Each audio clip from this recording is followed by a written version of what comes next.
Assalamualaikum warahmatullahi wabarakatuh. Nama saya Medi. Saya Elia Natalia. Saya Febiana. Saya Irma Febrianti. Kami di sini akan menjelaskan mengenai bahasa Indonesia sebagai penghala ilmu pengetahuan di lingkup sekolah masa kini. Abstrak. Bahasa Indonesia menjadi wahana transformasi ilmu pengetahuan agar masyarakat dapat menyesuaikan diri dengan apa yang terjadi di dunia luar. Tanpa bahasa, proses ilmu pengetahuan akan sangat sulit diterima oleh seluruh masyarakat Indonesia. Bahasa Indonesia juga menjadi jembatan untuk menerjemahkan, mengadaptasi berbagai teori, konsep, penemuan ilmiah dari bahasa asing ke dalam konteks lokal, sehingga dapat meningkatkan pemahaman bagi siswa dan mahasiswa untuk mendorong berpikir kritis serta memfasilitasi diskusi. Latar belakang pertama, era globalisasi serta kemajuan teknologi saat ini, penguasaan ilmu pengetahuan sangat penting untuk kemajuan bangsa. Kedua, bahasa Indonesia bukan hanya diajarkan untuk mata pelajaran, tetapi bisa juga sebagai alat penghala ilmu pengetahuan lintas disiplin. Ketiga, kemampuan berbahasa Indonesia yang baik dan benar akan menjadikan fondasi proses pembelajaran serta pengembangan intelektual siswa. Rumusan masalah. Pertama, apa makna bahasa Indonesia sebagai penghala ilmu pengetahuan? Kedua, apa peran bahasa Indonesia pada ruang lingkup sekolah? Ketiga, apa tantangan serta peluang bahasa Indonesia dalam mengimbangi perkembangan ilmu pengetahuan pada era modern? Oke, saya di sini ingin membahas bab 2 tinjauan pustaka. Bahasa Indonesia sebagai bahasa nasional dan resmi negara telah lama menjadi alat komunikasi utama dalam dunia pendidikan. Menurut Al-Wasilah 2005, bahasa memiliki peran sentral dalam pengembangan ilmu pengetahuan karena semua proses pembelajaran, penelitian, dan penyebaran ilmu dilakukan melalui bahasa. Dalam konteks ini, bahasa Indonesia tidak hanya sebagai sarana komunikasi, tapi juga sebagai media berpikir dan menstrukturkan pengetahuan ilmiah.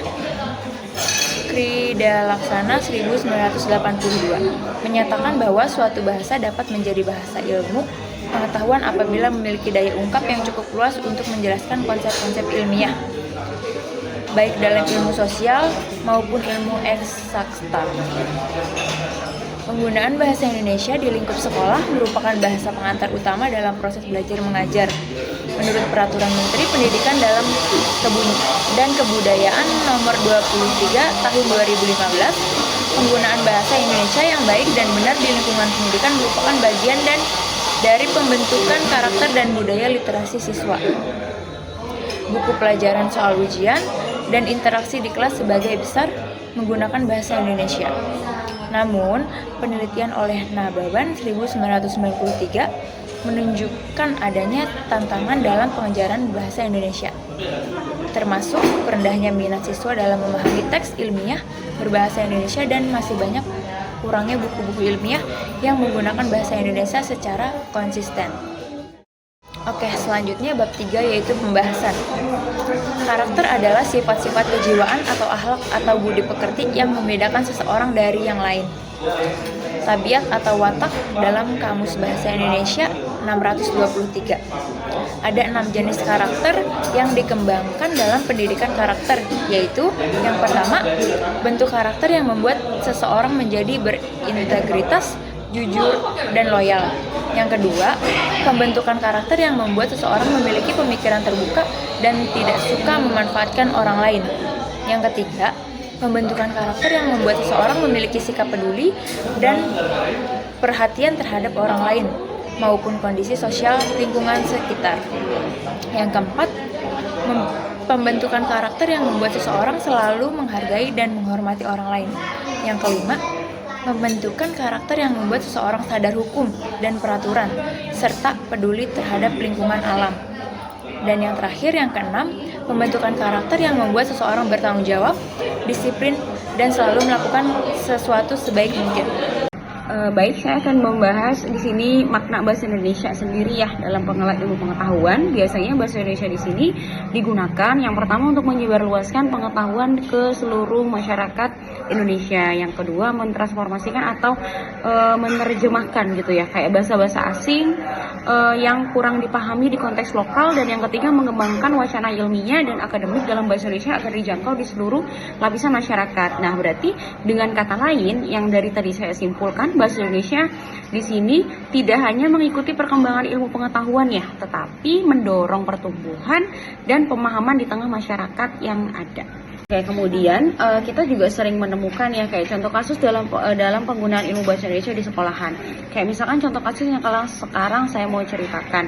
Di sini kayak misalkan di sebuah sekolahan itu kan ada ya pelajaran biologis. Nah, pelajaran biologis kan banyak yang menggunakan istilah-istilah seperti contohnya fotosintesis gitu, kinetik energi atau ekosistem, tanpa si guru tersebut menjelaskan gitu kepada muridnya untuk menggunakan bahasa Indonesia yang mendalam yang berkaitan. Jadi di sini menyebabkan kayak misalkan satu siswa di sini mengalami kesulitan dalam pemahaman, terutama yang latar belakangnya itu nggak menggunakan bahasa Inggris gitu ya, yang latar belakangnya itu dia tidak kuat bahasa Inggrisnya, jadi membuat siswa ini susah untuk paham.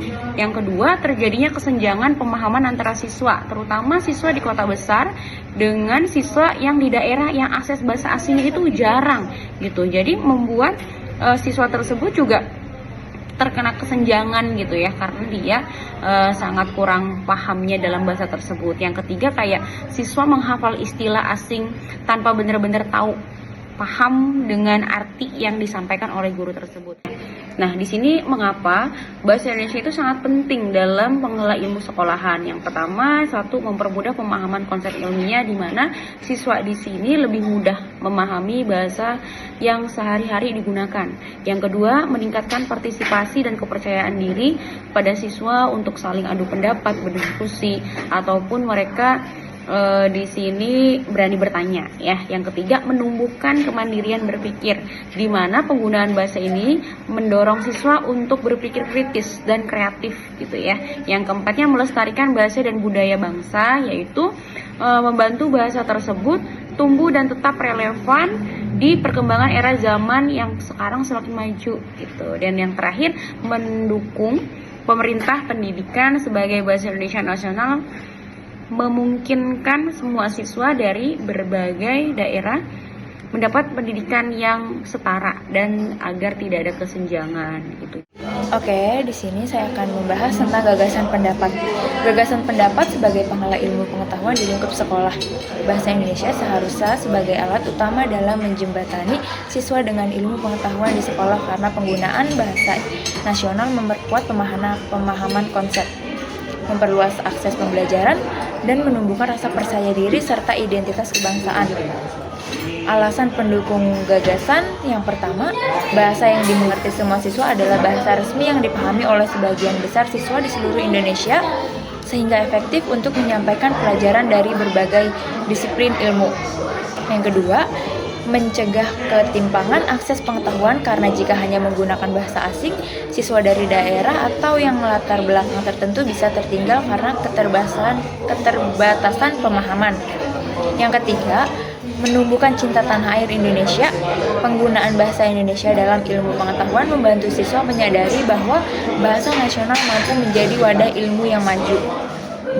Dan yang keempat, mendukung pengembangan kosakata ilmiah dalam bahasa sendiri.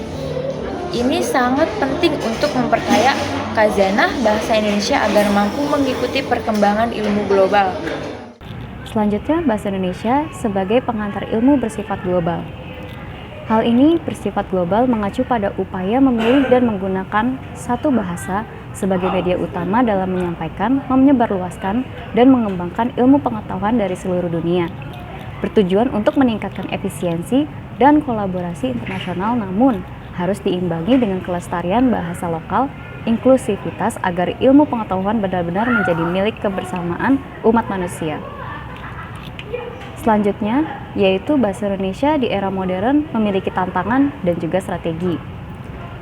Tantangannya yang pertama yaitu adanya dominasi bahasa asing, khususnya bahasa Inggris. Banyak referensi ilmiah dan teknologi menggunakan bahasa Inggris, sehingga bahasa Indonesia dianggap kurang ilmiah. Yang kedua, kurangnya kosakata ilmiah dalam bahasa Indonesia. Beberapa istilah sains atau teknologi masih sulit diterjemahkan secara tepat, sehingga kerap dipinjam langsung dari bahasa asing. Yang ketiga yaitu merendahnya minat menulis ilmiah dalam bahasa Indonesia. Banyak siswa dan guru lebih memilih menggunakan referensi luar atau merasa lebih prestisius jika menulis dalam bahasa asing. Kemudian, strategi untuk pengembangannya sendiri yaitu pengembangan istilah ilmiah bahasa Indonesia, melibatkan para ahli bahasa Indonesia dan ilmuwan untuk membuat glosarium. Yang kedua yaitu digitalisasi konten bahasa Indonesia seperti e-book, video edukasi, dan situs ilmiah dalam bahasa Indonesia yang mudah dipelajari. Yang ketiga, peningkatan kualitas guru bahasa Indonesia, seperti pelatihan menulis ilmiah dan menyusun bahan agar berbasis riset. Kemudian, peluang dan solusi. Yang pertama, yaitu adanya pengembangan istilah ilmiah. Badan Bahasa Indonesia perlu aktif menciptakan padanan istilah asing ke dalam bahasa Indonesia yang lebih ringkas dan tepat guna. Yang kedua yaitu peningkatan kualitas buku ajar bahasa Indonesia. Buku pelajaran, jurnal, konten ilmiah lainnya perlu terus dikembangkan dengan bahasa yang menarik, logis, dan kontekstual. Yang terakhir yaitu penguatan peran bahasa Indonesia dalam penelitian siswa. Melalui kegiatan seperti lomba karya tulis ilmiah, majalah sekolah, dan pelatihan penulisan ilmiah, bahasa Indonesia bisa terus menjadi penghala ilmu pengetahuan sejak dini.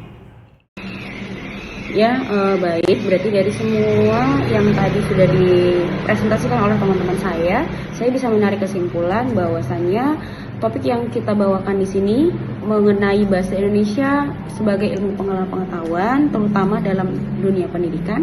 Kita tarik kesimpulan bahwa melalui bahasa Indonesia ini ilmu pengetahuan dapat diakses secara merata oleh seluruh warga negara Indonesia, baik di sekolah.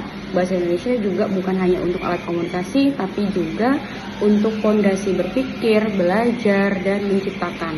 Namun, agar peran ini terus berkembang di era modern seperti saat ini, diperlukan juga dukungan pihak untuk terus memperkaya bahasa Indonesia dengan kosakata ilmiah, memperkuat budaya literasi, dan meningkatkan kepercayaan terhadap bahasanya sendiri, gitu ya. Kemudian, untuk sarannya pemerintah dan lembaga pendidikan perlu lebih aktif lagi untuk mendorong penggunaan bahasa Indonesia dan publikasi ilmiahnya.